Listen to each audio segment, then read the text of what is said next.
Whatever time of day it is, wherever you are, welcome. I'm Ann Murphy. I'm the CEO and founder of Empowered Fundraiser Consulting, Coaching, and now Responsible AI. And I'm so happy to be here today to talk to you about AI literacy.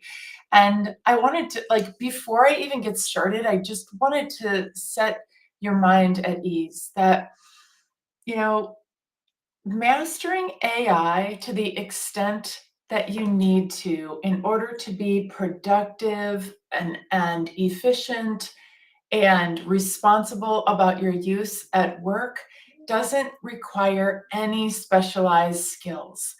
All that you need is a curious mind and some stick-to-itiveness as we evolve through this whole AI revolution.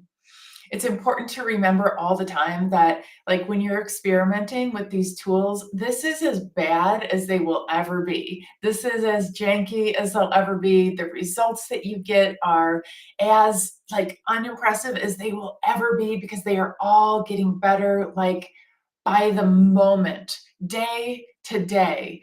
Those of us who spend all of our time in communities of practice are constantly flabbergasted. Every single day, there's something new, and we're always working to keep up, and there's always something new. But that's why we spend all that time studying, is so that you don't have to. So, what I'm aiming for today is to give you just enough information to help you kind of figure out how to orient yourself in this whole AI revolution. A tiny bit of background about me. I've been in fundraising for 25 years.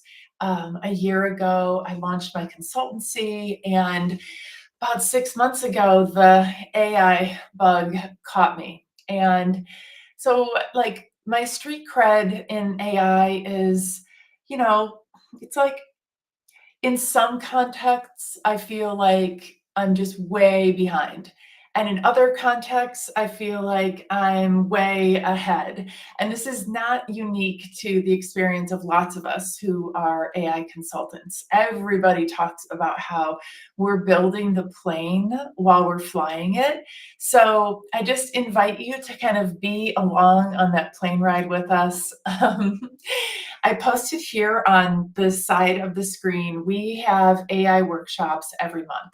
We start with AI literacy, then we move on to working with ChatGPT, and then we go to a little bit more advanced in terms of prompting and now creating custom GPTs, because that's a really cool thing that we have access to. So let me start with just a quick little cute reminder. I always ask everybody in my workshops to vow to not put confidential information into ChatGPT or other large language models. And the reason I say this is not necessarily because you cannot keep information confidential. You can, but I want everyone who I work with to sleep really well at night. I don't want you to ever wonder if you put something out into the ether that might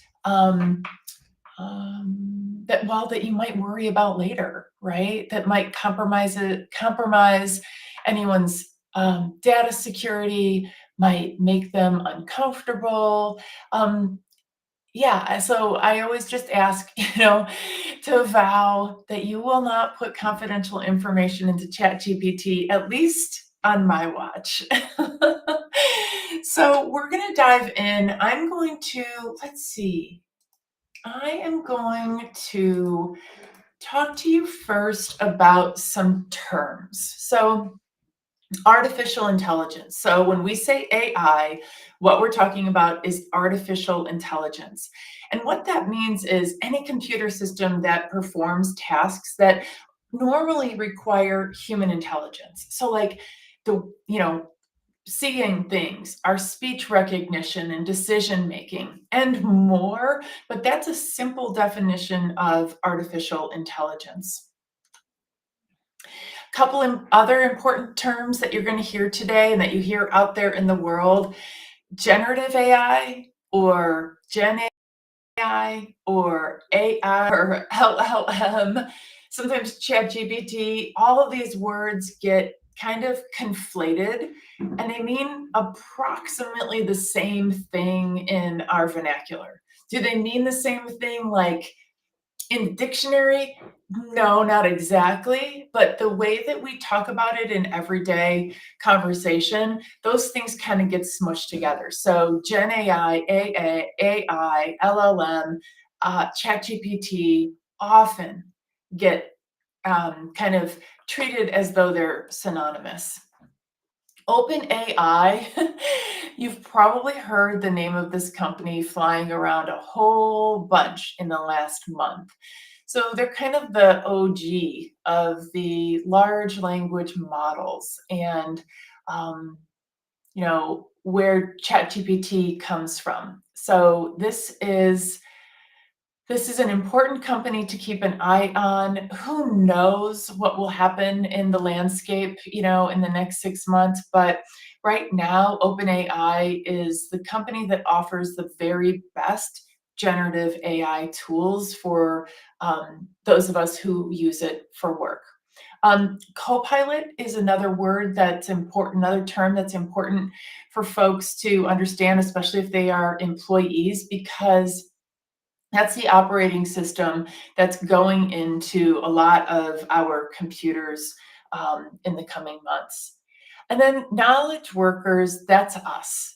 It's important to understand like the impact of AI on knowledge workers is tremendous. Our jobs will change markedly in the next 12 months. Most likely your job will not be the same as it is right now in a year because of the implementation of generative AI into our daily work. We're going to talk a little bit about prompts here and there. I have a workshop. Actually, there's one tomorrow and then one on December 18th where we talk more about prompts, but I just wanted to define what that is. Like, you'll hear people talk about prompts, and really what that is it's a way to segment all the information that's out there that the large language models like ChatGPT have access to. So think about like all the available information on the internet. A prompt is a way to segment all that information to get just what you want. And we call that prompting. Think of prompting as your super smart intern, your way smarter than you work bestie. Pretend that they have you're like when you're working with ChatGPT, that you're working with somebody with a PhD or other extreme subject matter expertise, but without an ego. ChatGPT can be your thought partner, your coach, and even your therapist. So whether we get to a reality where you do not need to learn how to write prompts because maybe we will just evolve past that. It's important to understand how to write them anyway, because that's what's going to be driving the systems, whether you can see it or not, whether you're entering the prompt or not. That's the way that we're segmenting all the information on Beyonce's internet so that we get the results that we want. Okay, so as you think about what the future of AI is like in work, and specifically your own career, one of the exercises that I've found to be really useful is to think about what are your biggest fears? Like, just kind of get them out there. And I hear everything from, like the robots are going to take over to, everything is going to be generic to, fears that, you're going to send information out into the world that's just bananas, that you might embarrass yourself, or that you might accidentally put information out into the ether that you might regret. Lots of fears floating around, for sure. And it's important to just like name them so that we can address them. And a lot of them are really well founded. And then some of them are just a function of like pop culture. I'm Gen X and I grew up with like the Terminator, right? So my vision of AI sometimes is kind of like that, right? Like definitely not desirable. Think about what you are most excited about with AI and work.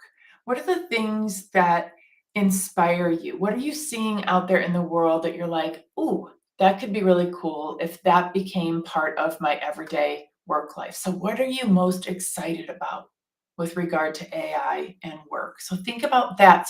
So much of our ability to like get comfortable with AI is about our mindset.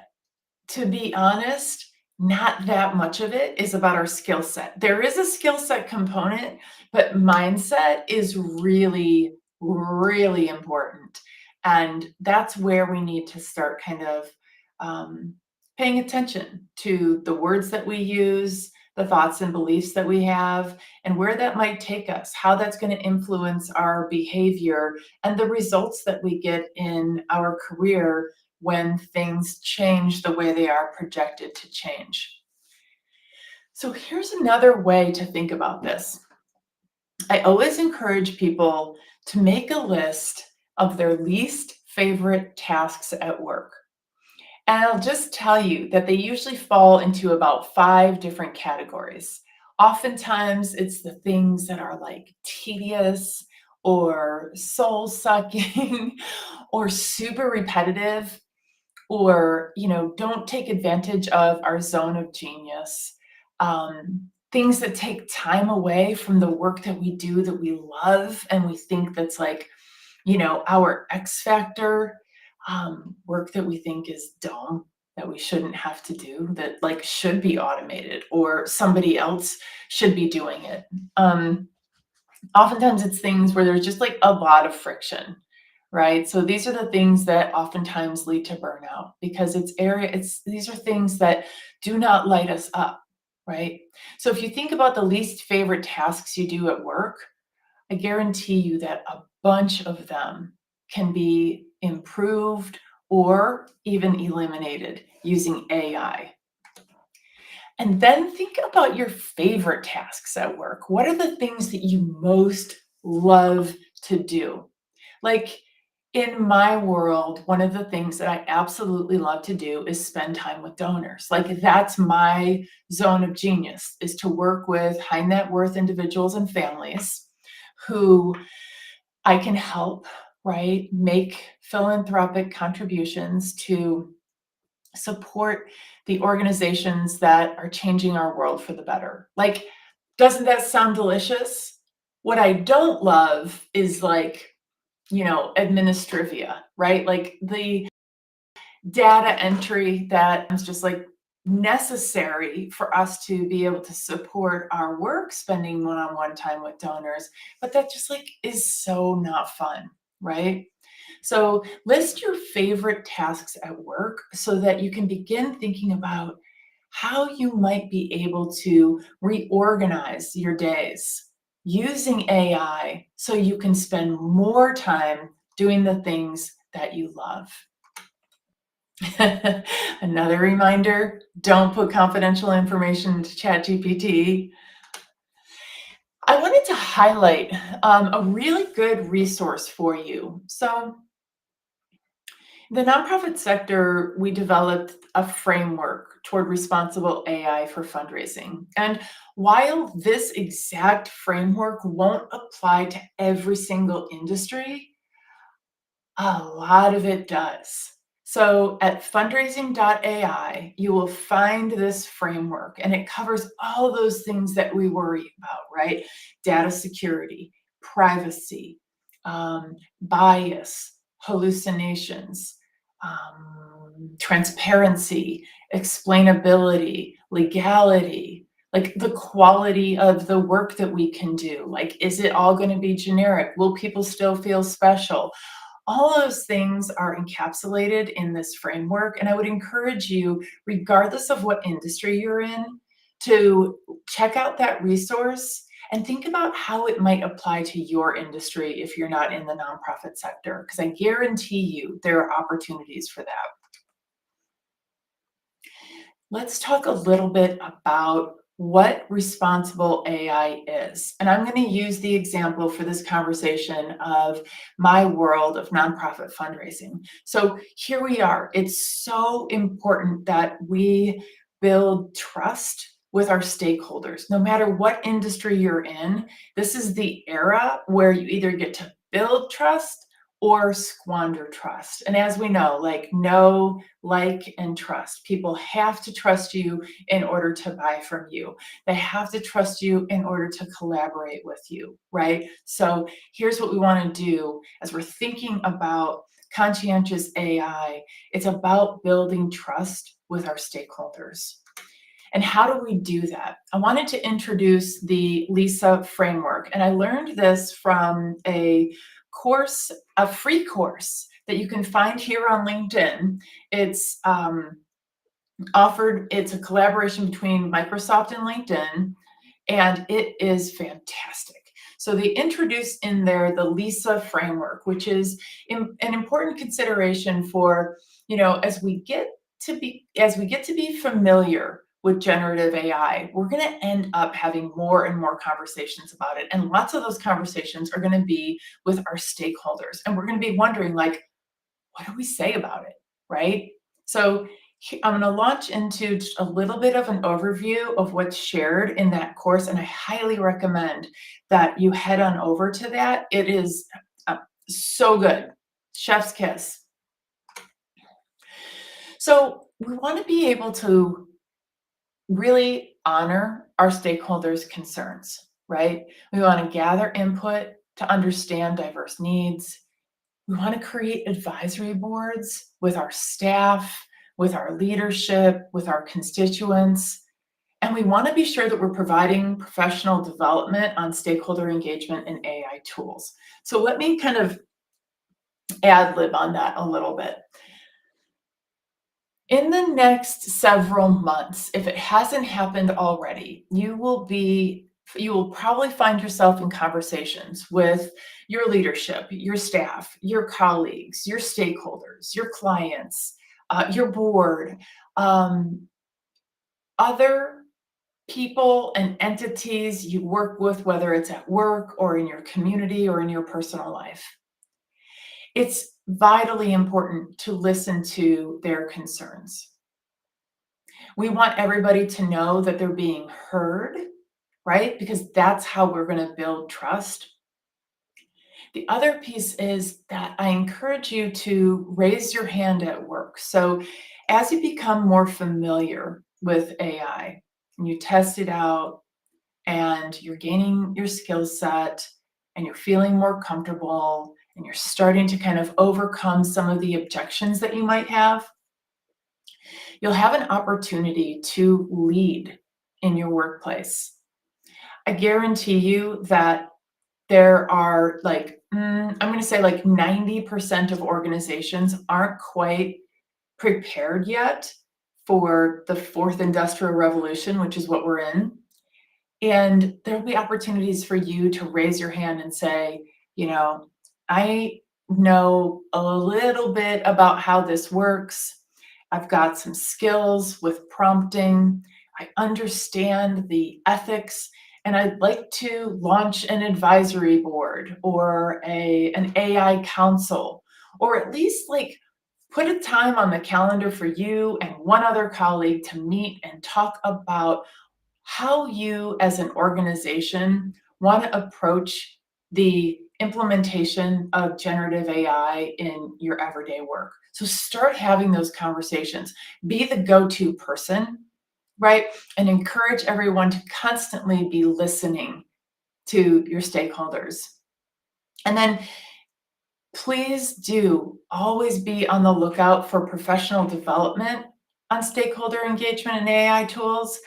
One of the things that I think about all the time is how can we prepare staff for those conversations with constituents about how we in our organizations are implementing AI.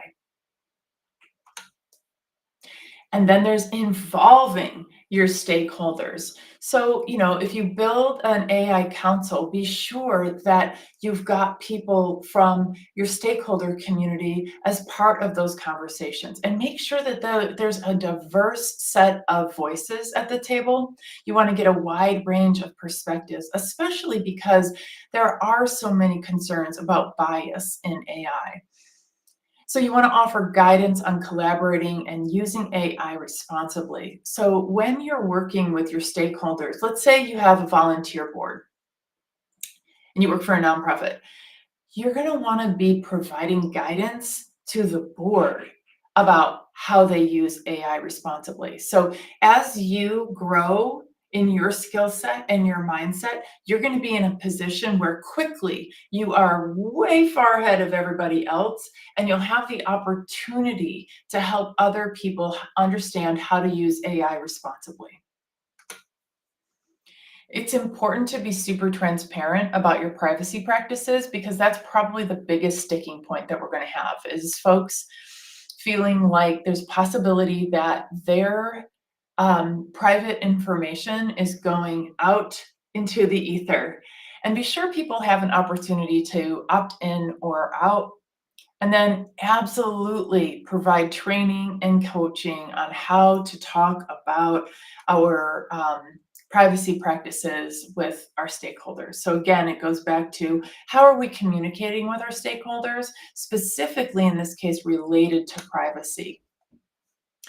And then we want to be in a constant loop of continuous improvement. We want to be looking at the things that we do for the unintended risks. We want to assess the likelihood and impact of those risks. We want to have oversight teams to evaluate our AI systems, and we want to be offering training on how to audit our systems. So, like, for example, there is a whole checklist that you could use for when you might be putting confidential information out into the ether. One example is, let's just say you're doing some data analysis, because that's something that is a real benefit of using AI. Well, one of the things that we could think about is, if we're ever uploading a spreadsheet, there's a possibility that we're sharing confidential information, right? So provide training on how we're working with the tools, and what we need to be looking out for. All right, so that's the LISA framework. Listen to your stakeholders, involve them, share privacy practices transparently, and audit your systems regularly. Another reminder, I want you to be able to sleep at night. So these are just some FAQs, and I realize that this is really small. So let me see what happens. There we go.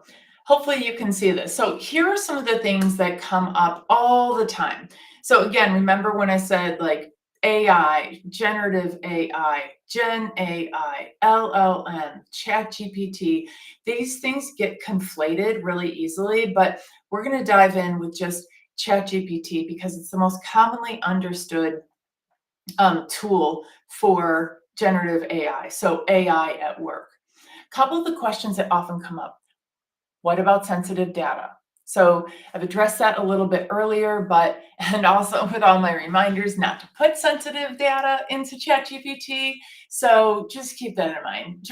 Be very thoughtful about what you put into the models, because you just want to defend the data that you have that's sensitive. You don't want that going out into the world. Again, there are lots of ways to keep that information within your own sphere, but just for the sake of peace of mind, don't put sensitive information there. Is it plagiarism? No, it's not plagiarism. I understand absolutely why people would think, but here's an experiment. Get 5 or 6 of your colleagues to all put a question into ChatGPT, I don't know, What color is the sky? And you'll all get different responses. They may mean the same thing, but they're never going to be worded the same. And let's say you were to ask, can you help me write an essay on ChatGPT? You're going to get grossly different responses. Okay, it's not plagiarism. You want to think about your work product much differently than you have in the past. So here's my evolution.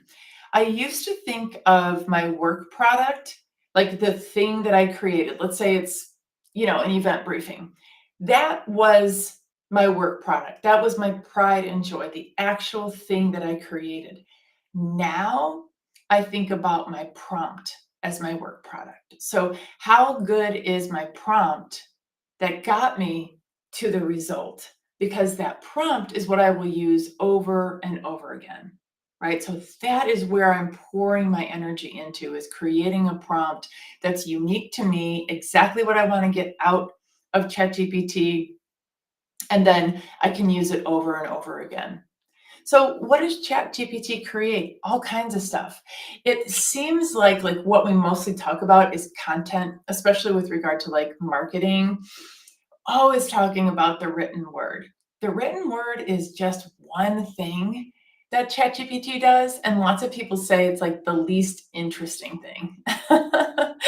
So, it produces artwork. So if you've always wanted to be an artist and you have never picked up like a paintbrush like successfully or drawn anything, what's cool about generative AI is that if you can think it, it will create it for you. So, an example of like a practical use at work would be, let's say you're working on a newsletter and you want to have a picture of, let's see, puppies with balloons, for example. You can ask ChatGPT to create an image of puppies and balloons, right? And one of the things that I use it for is just a brain break. Each day, I now do one creative thing where I make some images that just make me happy. So I think about something and I then create it. Like, see on the side here where I have the picture of this person with like all the flowers. I made that. I made that out of my brain, and it makes me so happy. In fact, I made that and then I actually turned it into a video, which then spoke the words that I typed, as a paragraph. It said them in a voice that I chose myself. So, but first of all, it creates images. It ChatGPT does a fantastic job with crunching data. An example I'll use is survey data. So when I launched one of my first fundraising workshops, I did a survey of vice presidents and AVPs and senior directors in advancement shops around the country, and I asked them, like, if you were creating a course, what would you want to have in it? Bunch of other questions, and people were so generous with their time. They gave me tons and tons of information, way more information than I could ever analyze. So what I did was I removed all the personally identifying information because it didn't matter to me what the person's title was or what their name was. And I used ChatGPT to analyze the survey results. So rather than spending a whole bunch of time like, moving Excel cells around and trying to like internalize everything and sort things and, make sense of it all and identify trends, ChatGPT did that for me so that then I could pour my energy into insights. Okay. So that's just an example. There is so much that you can do with ChatGPT. So here's a question that we get a lot. Should I pay for ChatGPT 4? Okay, yes. ChatGPT 4 has so many advantages over 3.5. It's $20 a month. It is the best $20 a month. Like, it is so worth it. So worth it. The world is your oyster when you have ChatGPT 4. So I cannot recommend it strongly enough that you do sign up for ChatGPT 4 because you can do so much more with that version than with 3.5. In addition, 3.5 seems to have introduced some glitches recently, and so people are actually kind of like backsliding on their experience working with the model. We have a few more FAQs to share. What about data management? So again, you can turn your confidentiality settings on and off. How do you know that the information you get is correct? Well, this is where we bring in the concept of human in the loop. So, no matter what we do when we're working with AI, we are always going to have a human being part of that process, right? Like I was talking about how imagine you're working with somebody who has a PhD and no ego, or your super smart intern. Think about it as a collaboration, and you're always going to be checking the person's work. You're not going to create something and send it out into the world without any involvement. I mean, people do, obviously, but that's not responsible AI. So what you're going to do is you're going to find different pieces, different parts, different opportunities in any process where you're going to be that human in the loop. And I like to think about it as you all being the expert in the loop. So, one way to think about this when it comes to is the information correct is that when you endeavor a project with ChatGPT, consider, do I have the expertise to identify whether this information is correct? Right? Of course, you can double check it, right? But like, let's say it's not a fact that you can fact check. Let's say it's like a philosophy or a recommendation. Are you enough of an expert to determine whether that information is correct? So, expert in the loop. And then, how do you export your work from ChatGPT? There are automations that will automatically take some ChatGPT results and put them in different places. But to be honest, cutting and pasting has perfectly well for me. So you can get to the end of your project, you cut, you select, cut, and paste your results into wherever you want to put it. How do you get it to do magic? So this is something that I run into a lot. People will often get on with ChatGPT, try like 2 or 3 different exercises, not be super delighted with the results, and then move on. But we have to remember that it's not magic. Just like you would get, training along the way for writing or data analysis or designing or sales, you name it, right? We go through all these training programs. We're always building our skills. It's just like that. So this is another skill to build. It's not magic. It's not going to be perfect right out of the gate, right?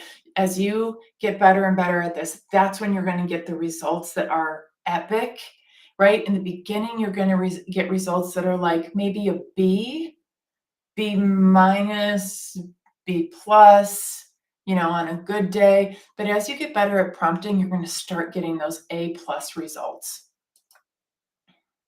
I wanted to talk about just a couple of use cases. So there are lots and lots of ways to apply generative AI at work. I'm going to zip through a few of them just so you have a sense of like, how can you actually apply this?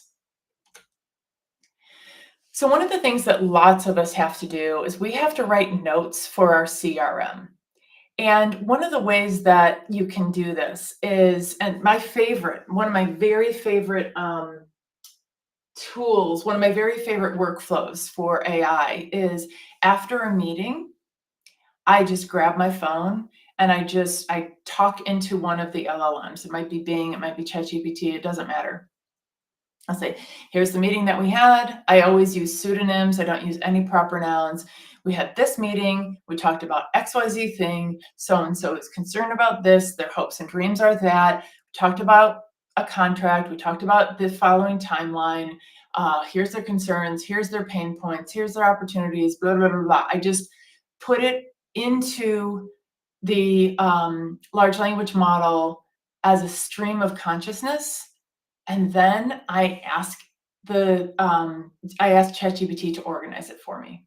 So I put a prompt in that says, I need your help writing a contact report from a recent visit, recent meeting, whatever.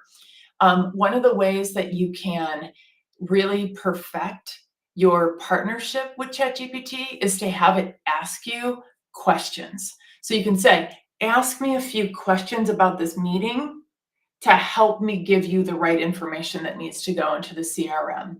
But ultimately, what you can say is basically, please review my notes from the meeting and create a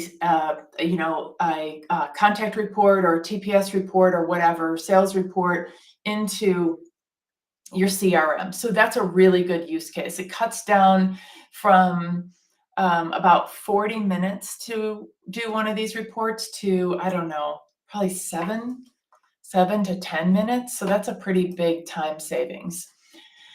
Preparing for a meeting is an awesome use of AI. And I'm using, fundraising language here, but same thing holds true for any type of collaboration.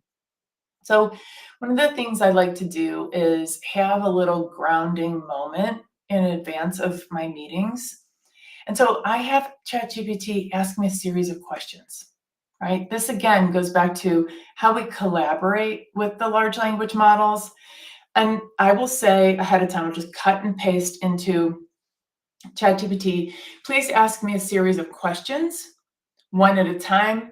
Do not send me answers, just questions.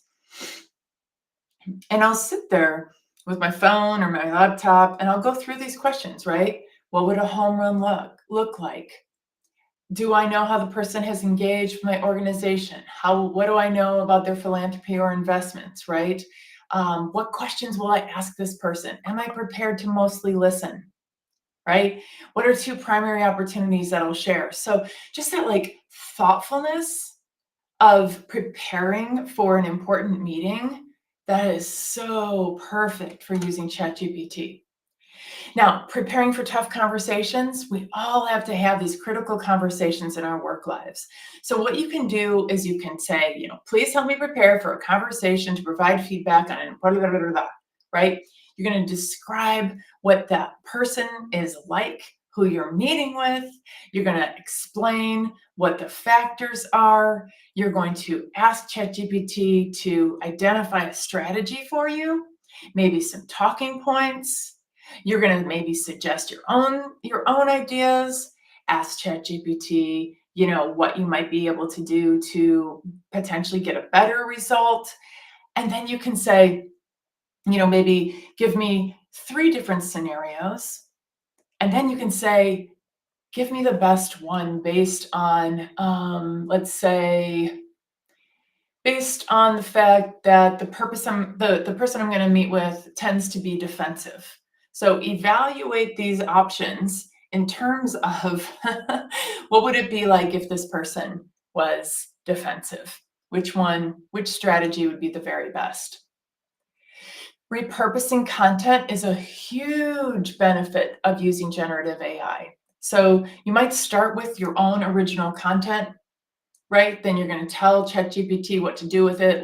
You might have an invitation to an event, right? And then you're going to say, create a thank you letter for the hosts. And then you're going to say, I don't like that. I don't like that letter. Rewrite it, right? That's boring. Or you have too many exclamation points. And you're going to customize a voice. These are really easy peasy, basic ways to work with the models. Keep in mind, you can absolutely train the models on your exact voice.